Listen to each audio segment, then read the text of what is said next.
1, 2, 1, 2.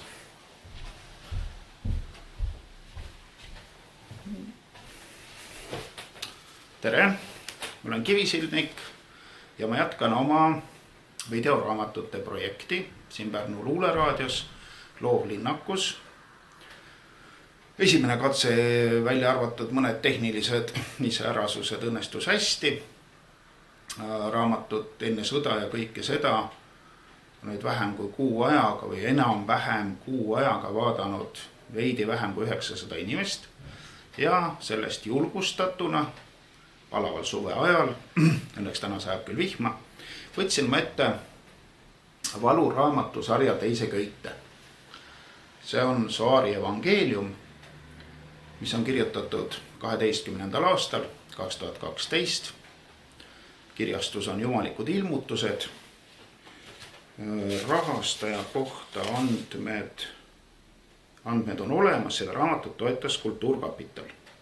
Ja selle raamatu illustreeris vana sõber Navi Trolla. Siin on üks kaunistest illustratsioonidest. Aga ma kunstniku meeleheaks või masenduseks neid pilte ei hakka kõiki näitama. Vahel, kui mõni väga südamesse läheb, siis ma üritan teiega jagada. See koosneb 2 osast see raamast. Esimene osa on Soari evangeelium ja teine on prohvet Soari tegemata jätmised.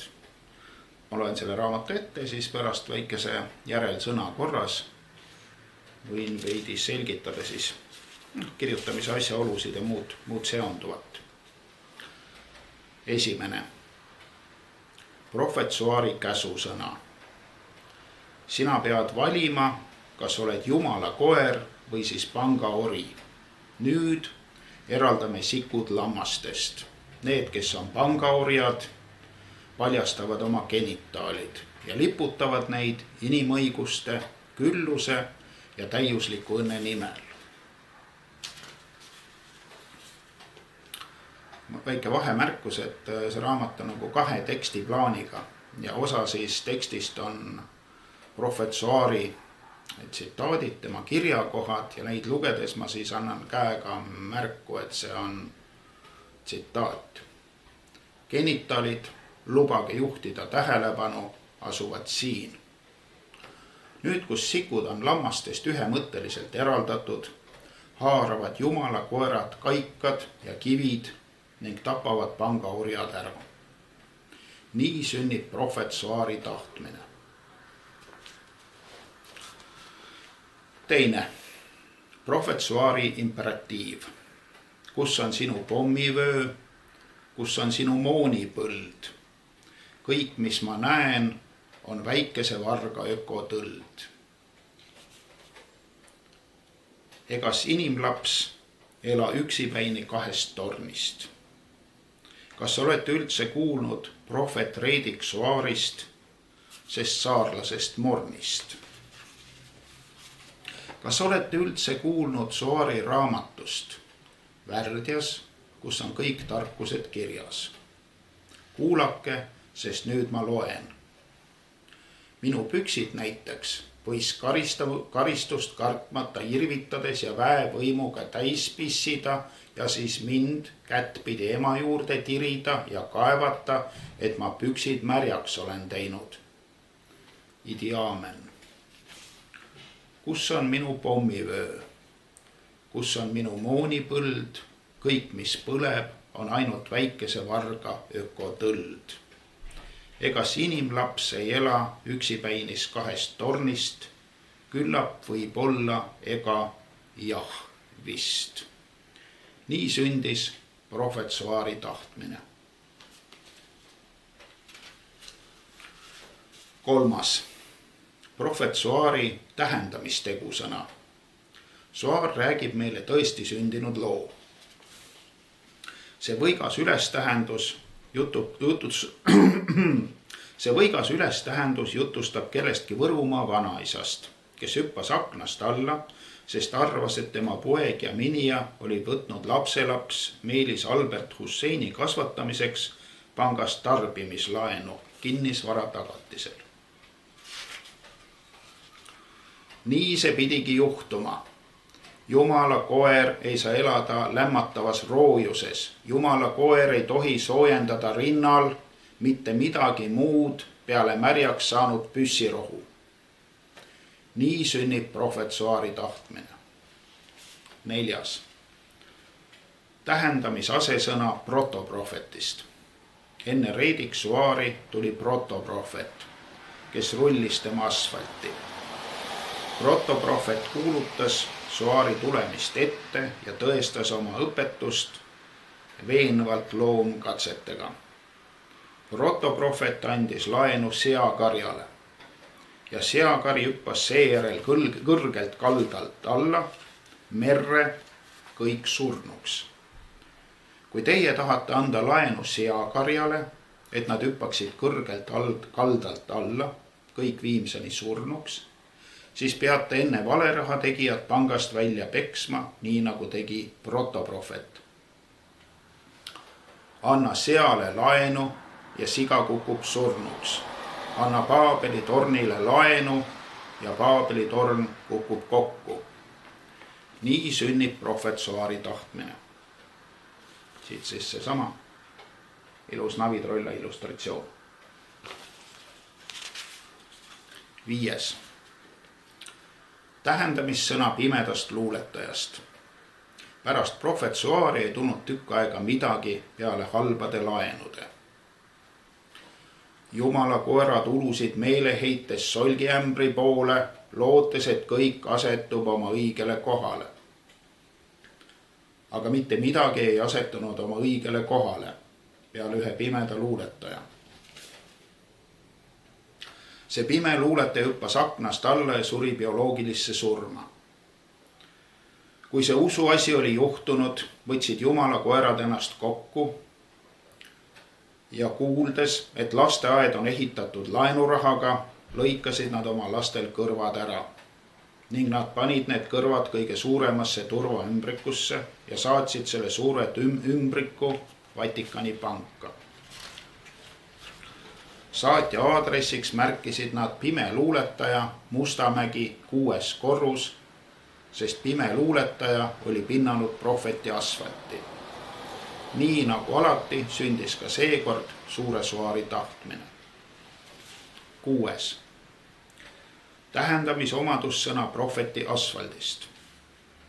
Eelmises salmis on kirjas see, kuidas pime luuletaja tahtes ennast emakesele maale välja laenata ja emake maa tahtis kangesti ühte pimedat luuletajat endale laenata. Maa on vaegmõistja, must, porine ja pime, maal on ükskõik mida tarbida. Aga see alatu tehing ei õnnestunud mitte. Prohvetsuaari asfalt tuli laenuandja ja laenuvõtja vahele.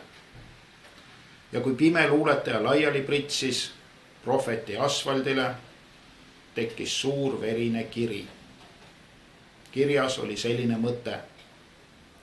Ka pime kana leiab aknalaua ja tõukejala. Nii sündis prohvetsuaari tahtmine. 7. Suurest ja väikesest peeglist. Kõik võivad näha elu, ka pime luuletaja võib näha ja näidata elu nii, nagu ta tegelikult on. Kuid pime luuletaja vajab asfaltpeeglit. Prohveti asfalti nimetame me väikeseks peegliks, sest on olemas ka suur peegel. Suur peegel on Jumala koerte jaoks. Väike peegel on aga pangaorjadele, pimedatele poeetidele, sigadele ja muudele värdjatele. Suurde peeglisse võime vaadata mitu korda, väikesesse peeglisse võime kukkuda ainult ühe korra. Kes ütleb seesam, seesam, peegelda ja koputab vastu suurt peeglit, sellel kasvab käsi põrgust välja. Aga kes teab peeglisõnu ja on truu Jumala koer, see ütleb selge häälega. Peeglike, peeglike risti peal, kas sa ripud mu pattude pärast seal? Ka nii võib sündida prohvetsuaari tahtmine. 8. tähendamisvandesõna nälgivatest lastest.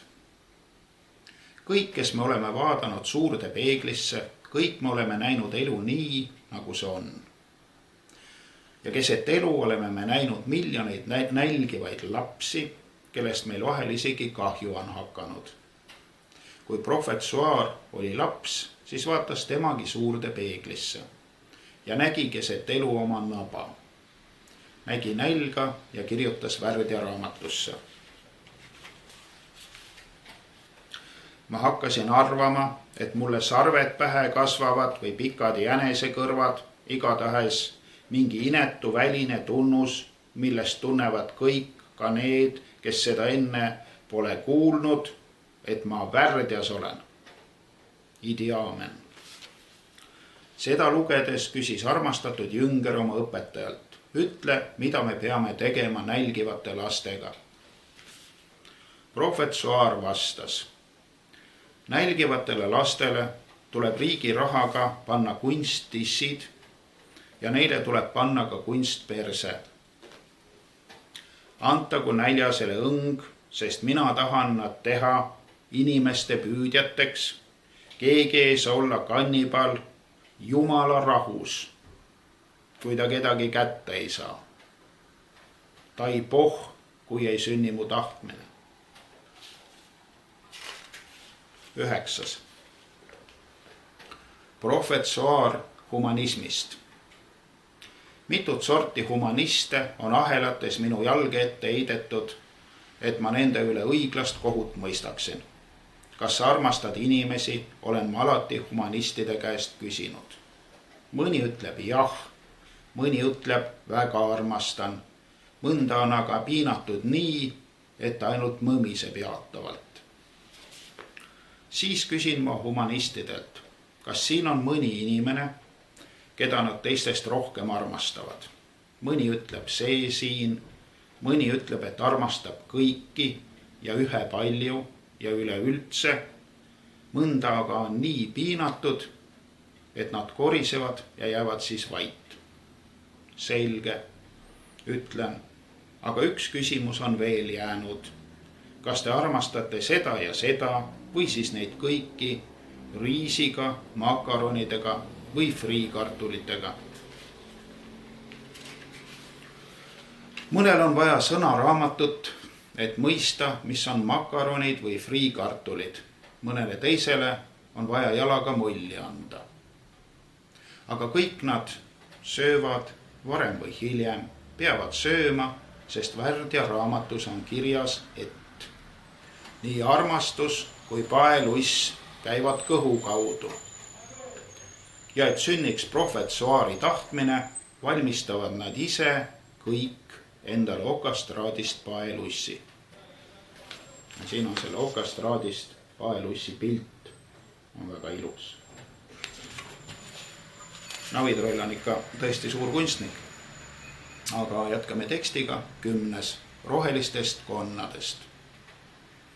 räägitakse, et enne kui prohvet roheliste peale Põhja-Carolinas tõsiselt vihastas, suhtus ta looduse inimestesse isegi teatava mõistmisega.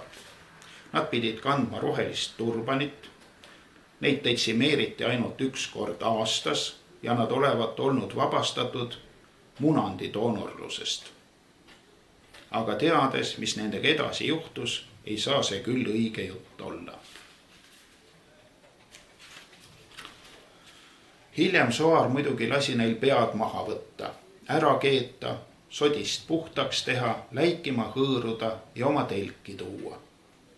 siis ta olevat pannud ökopühilaste briljantrohelisega üle võõbatud kolbad endale vastu kõrva, nagu ta tavaliselt tegi teokarpidega. see Soari luuletus on aga kirjutatud enne lunastustalguid. kui peas kohiseks justkui meri, siis on see öko mõte.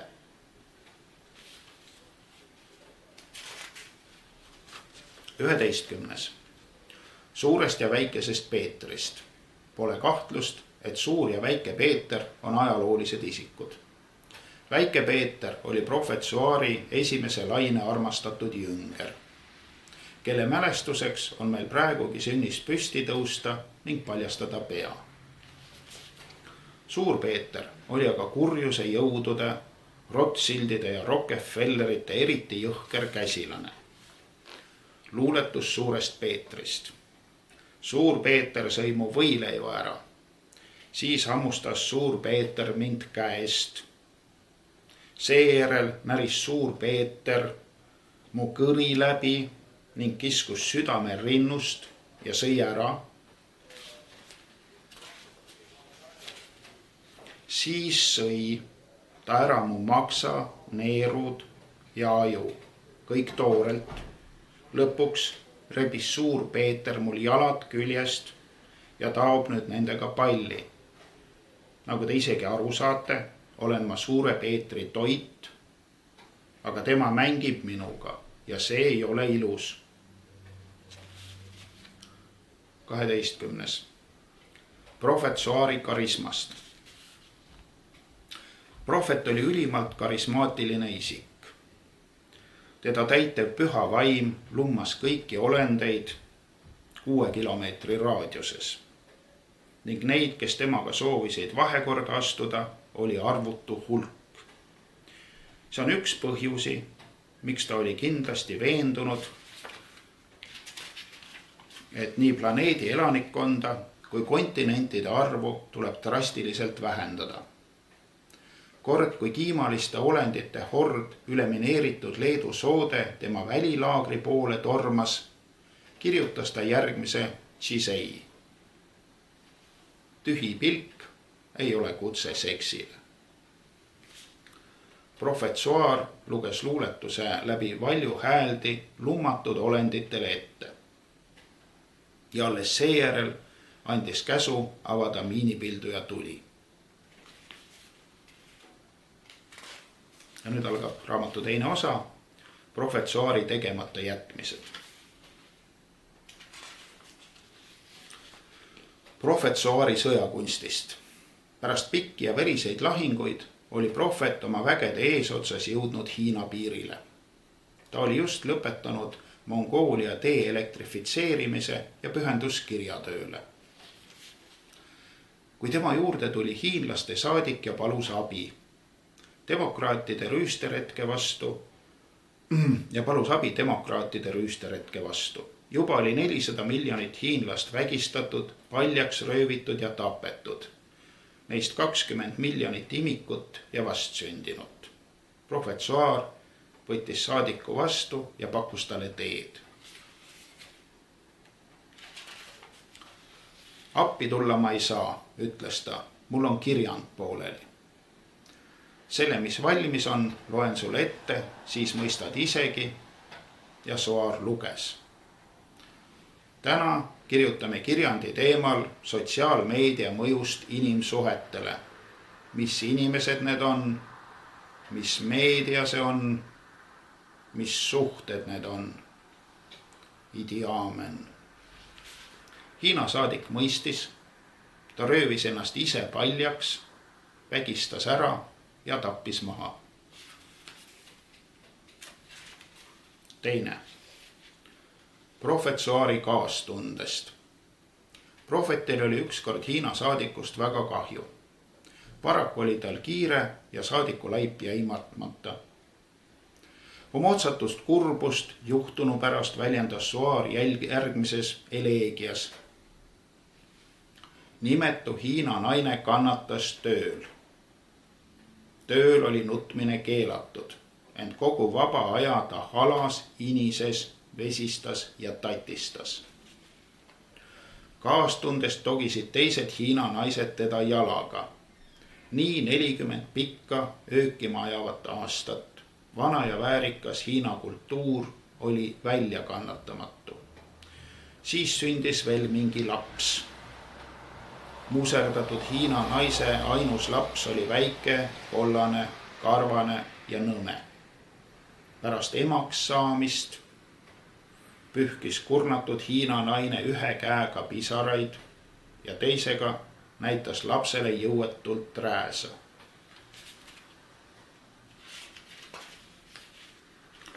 alla surutud Hiina naine ei teadnud, mida ta rohkem ootas. Kas kommunismi kokkuvarisemist, kapitalismi täielikku hävingut või oma ainsa lapse vangistamist.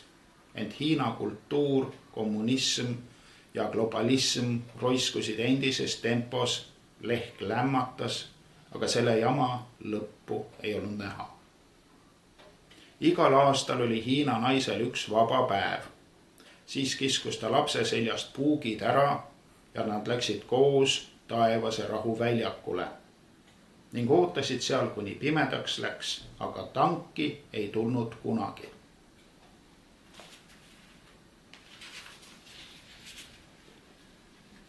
Kolm. Prohvet tüdimusest. Prohvetil oli kõrini villand Euraasia tee elektrifitseerimisest, tõrksate neegrite verre uputamisest ja demokraatide hirmutegudest. Nii otsustas prohvet kirjutada midagi harivat, midagi, mis muudaks sinu elu. Just samal hetkel, kui ta oli märkmiku avanud, toodi tema ette surev laps. 6-aastane leukeemik Anton Hansen Pook. Üks prohvet puudutus oleks võinud päästa lapse elu. Aga ta ei teinud seda. Ta otsustas muuta sinu elu. Ning ta kirjutas häirimatult edasi. Neid klassikalisi värsse teame nüüd kõik. Vaatan optimistlikult aknast välja. Lumehang on pool meetrit madalamaks sulanud tänu Ansipile. Idi aamen. Luuletus sai hommikuks valmis. Esimesena muutus kellegi Ansipi elu, kes maeti elavalt tühjaks varastatud kaevu. 4. Prohvet suurest pettumusest. Prohvet hingas Põhja-Carolinas napalmi hõngu sisse ja tundis koduigatsust. Suur järvistu oli nõme olnud ja ta oli selle äärest samal päeval ära kolinud. Vastavalt Soari korraldustele oli suur järvistu täidetud lastega, Kanada ja Ameerika lastega.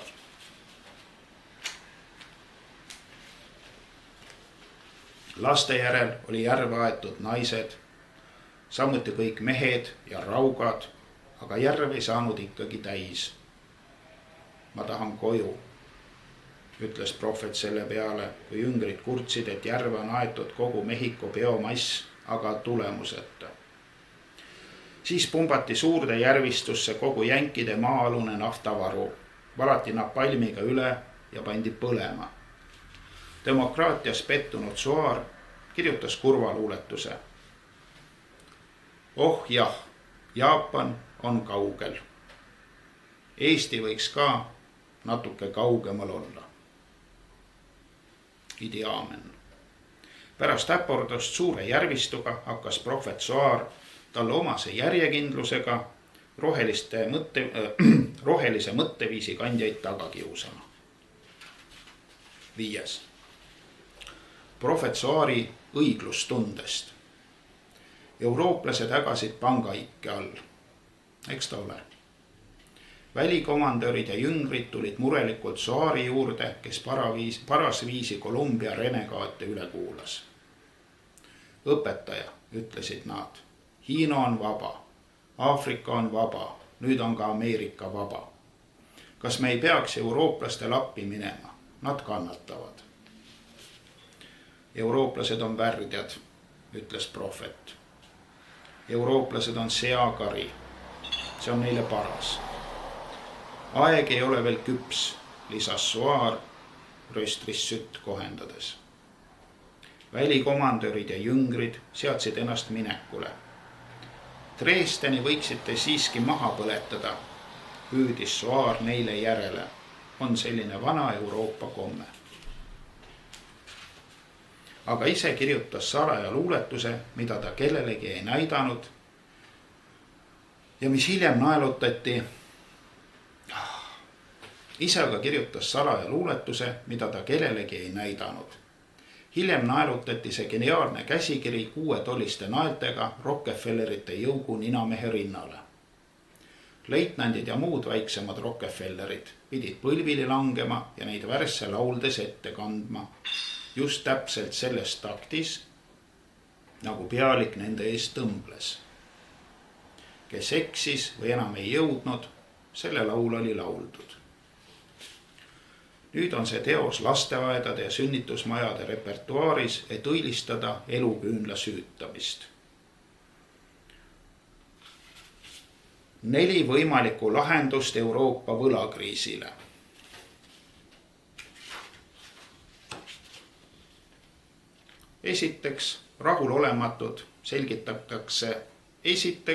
Rahulolematud selgitatakse välja ning hukatakse. Teiseks, lõdvestutakse ning üritatakse kriisi nautida. Kolmandaks, lisaks vaestele maksustatakse ka surnud. 4. Vallutatakse Norra, Liibüa, Andorra, Šveits ja Monaco. Idi aamen. Rohkem naljakaid luuletusi prohvet Soar kirjutanud ei ole. 7. Prohvet Soari Itaalia reisist. Palermos kohtasid prohveti väed nõrka vastupanu. Neegrid ja sitsiillased teadsid, mis neid ootab. Roomlased seevastu olid mõistlikumad. Nad põletasid maha Vatikani muuseumi ja pesid igaveseks peetud linna näolt muud iludusvead, nagu Kolosseumi, akveduktid, Caracalla termid, protestantide kalmistu, Hispaania õnnetuse hunniku ja triumfikaared. Samuti ajasid nad kinni haisvad katakombid. Nad arvasid lihtsameelselt, et prohvet Soar kolib oma peastaabi ja kultuse platsi Rooma ning nad saavad sellest kõigest kasu lõigata. Pedofiilist linnapea oli katnud prohvetile peolaua Suure Peetri katedraali. Seal samas peaaltaril ootas Soari mugav magamisase. Hooraks riietatud ja ketti pandud paavst oli õpetatud kärbseid püüdma, et need ei segaks püha mehe und. Kõike seda labasust nähes otsustas Soar ka kodumaal läbi viia mõned hädavajalikud reformid ning kirjutas. Kui Eestisse on vaja ilmtingimata rajada midagi ohutut, miks siis tuumajaam? Parem juba PK-org.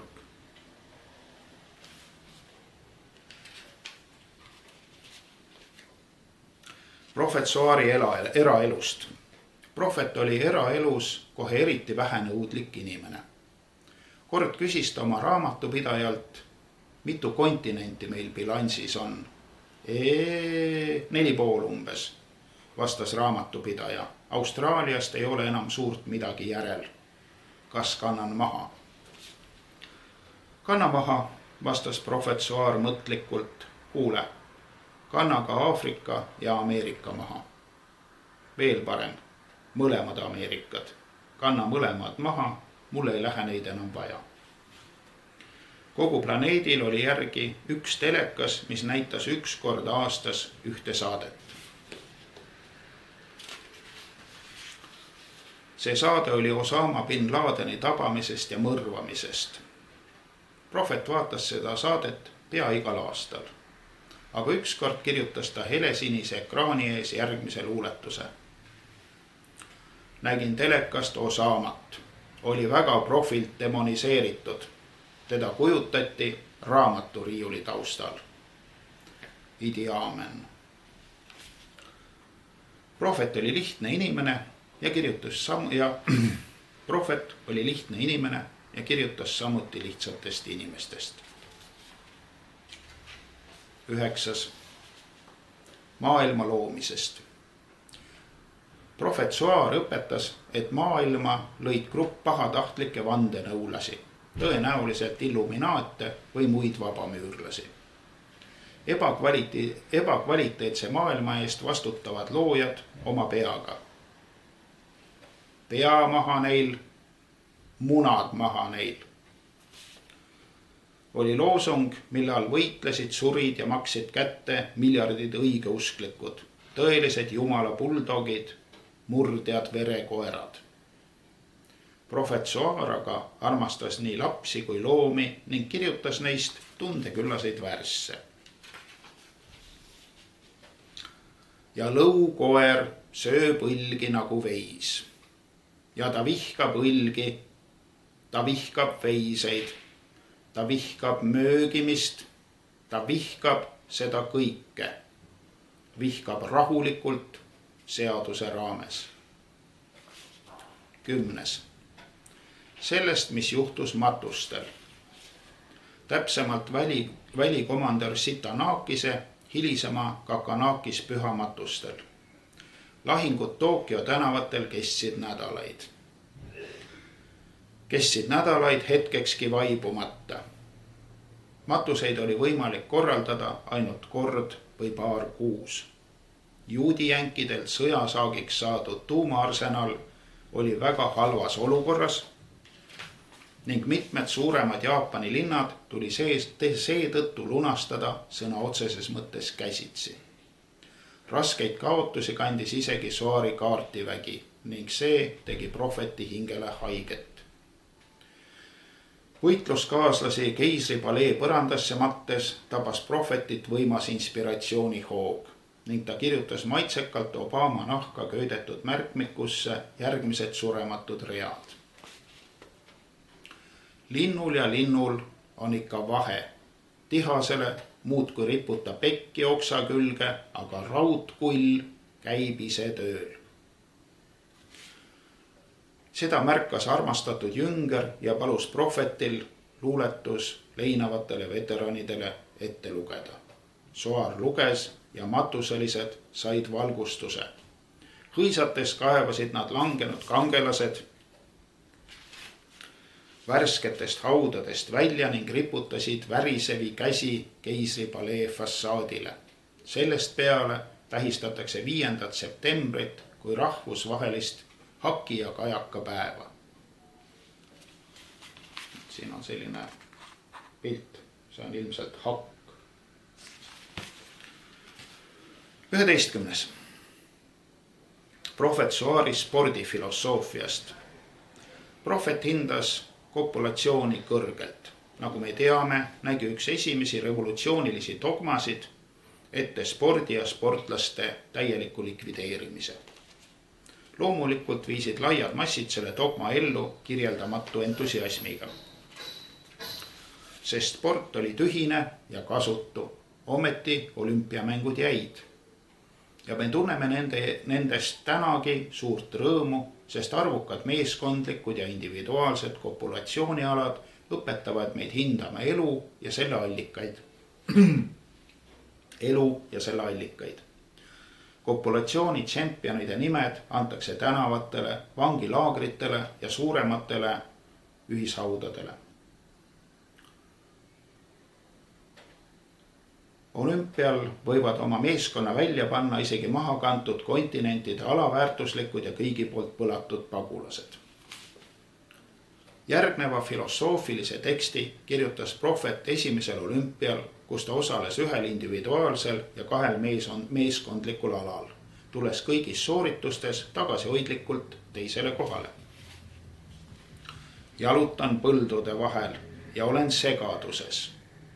Mida nad mõtlevad, kui kirjutavad viljakus? On see odrakus või kaerakus? Väikesed VA linnainimesed.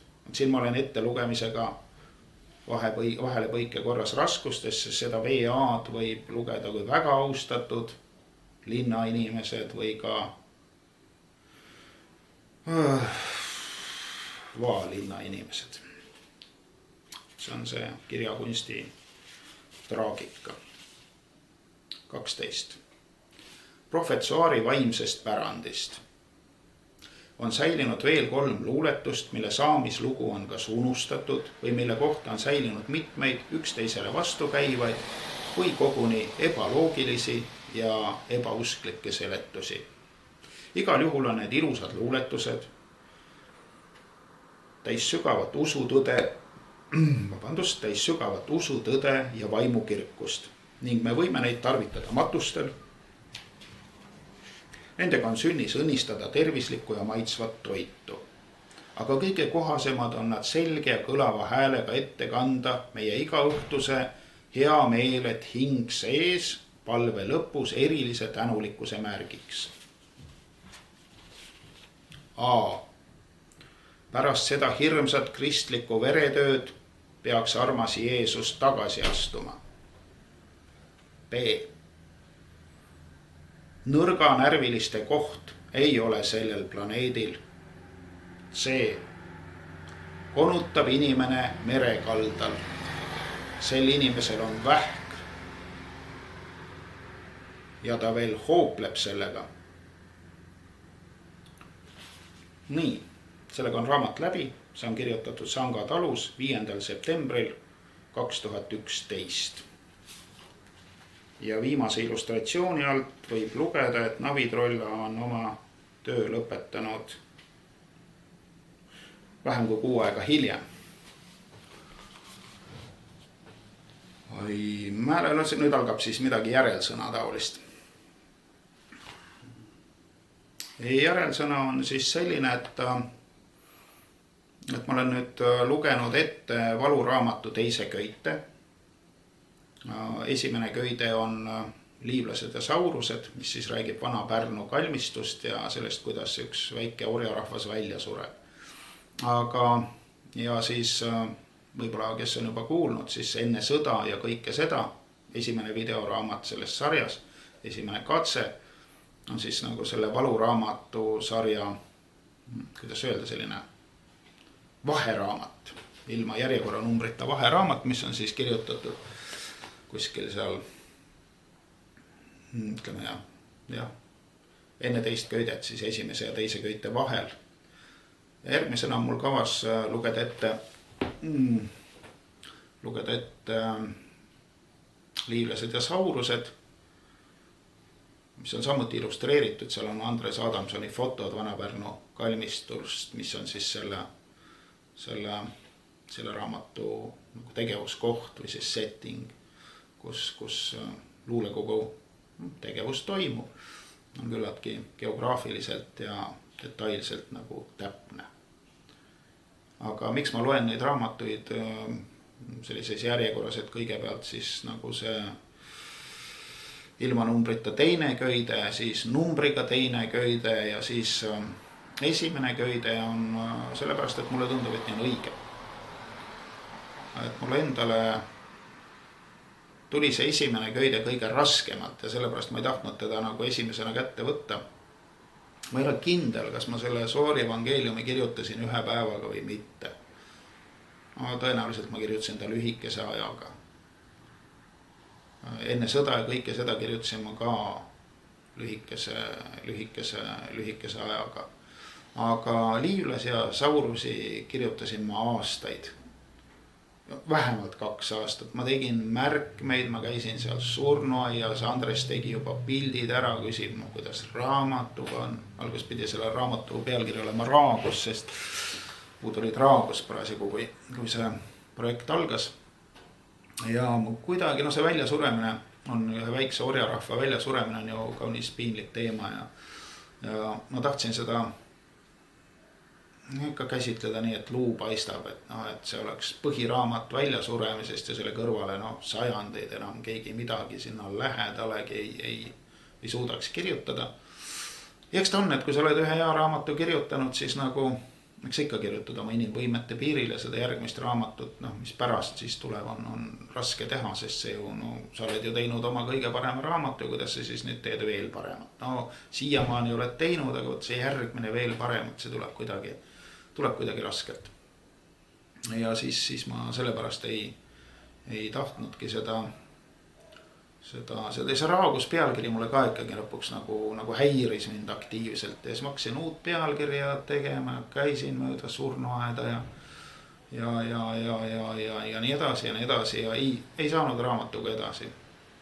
Täis soditud mingid, mul on halb komme teha märkmeid raamatutesse, sellepärast et raamatutes sageli, eriti kui luuleraamatud on tühja ruum, et siis siin on hea märkmeid teha ja võtad kaasa üks asi, hea lugeda ja teine asi on hea kirjutada ja pärast hea riiulisse ka panna. ja nii ma siis sodisin raamatutesse neid märkmeid. No neid ei olnud väga palju, aga kui iga märge tuli ka väga raske, et siis nad olid pulla kaaluga ja neid ikka kogunes aastatega ja pinge kogunes. Ja siis lõpuks ühel päeval ma olin Sanga talus siis tõenäoliselt täiesti suvalist jama telekast vaadates, siis ma vaatasin veel telekat. Tuli uus parem pealkiri nagu Liivlased ja saurused. Mul üks liivlased on välja surnud ja saurused on välja surnud, et see tundus mulle nagu selline väljasuremise tõde ja õigus või kivid ja leib või tuli ja raud. Siuke Liivlased ja saurused, millest see on parem pealkiri kui enamus pealkirju, mida ma maailmakirjandusest tean. No sõda ja rahu või Liivlased ja saurused. No, kohe on näha, kumb on hea pealkiri, kumb on halb pealkiri. Et siis selle nagu eelreklaamiga ma lõpetan, aga nii palju veel, et Navitrollaga oli suurepärane koostöö. Me vanad sõbrad küll Tartu aegadest, aga ei olnud ennast või üksteist enam kaua näinud. Tülitasin teda, et selline asi ja teeks raamatu ja illustratsioonid võiks nagu ka olla ja saatsin talle käsikirja väljatrükki ja siis vähem kui kuu aja pärast oli see sama käsikiri mu töölaual tagasi, kus siis sinna käsikirja nagu tühjadele kohtadele olid need pildid joonistatud seal, kus ruumi oli. Väga meeldis, et ma ise olin kirjutanud selle raamatu, no ega Navitrolla seda ju ei teadnud nagu teiste raamatut tühjadele kohtadele ja tema illustreeris selle minu käsikirja nagu tühjadele kohtadele. Nagu siin laua peal üks Eesti-aegne raamat, millel on minu meelest suurepärased illustratsioonid.